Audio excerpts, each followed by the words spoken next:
Kudus Erdaw jedhama itti gaafatamaa jiru ergoo ispoortii aanaa birooti.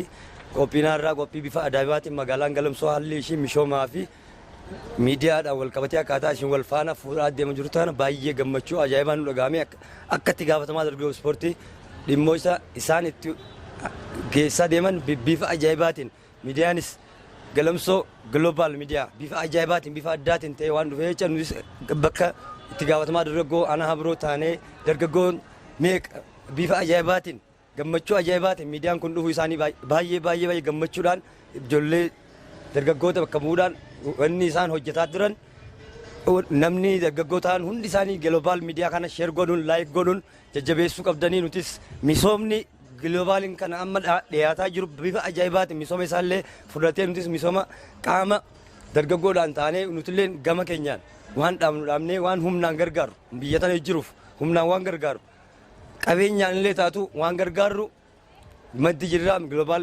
magaalaa Galamsoo kan bifa ajaa'ibaatiin itti gaggeeffamaa jira nutis maddi jirra maddi dhaabbannaa galatoomaa jechuu barbaada.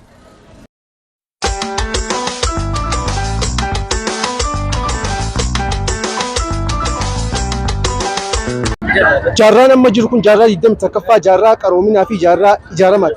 Jaarraa kana keessatti miidiyaan murteessaa. Miidiyaa global Galamsoo global miidiyaan yeroo kanatti magaalaa Galamsoo ijaaruu fi naannoo diinagdee siyaasa hawaasummaa keessatti gahee guddaa taphataa jira. Haa deeggaru haa tumsinu jechuun barbaada.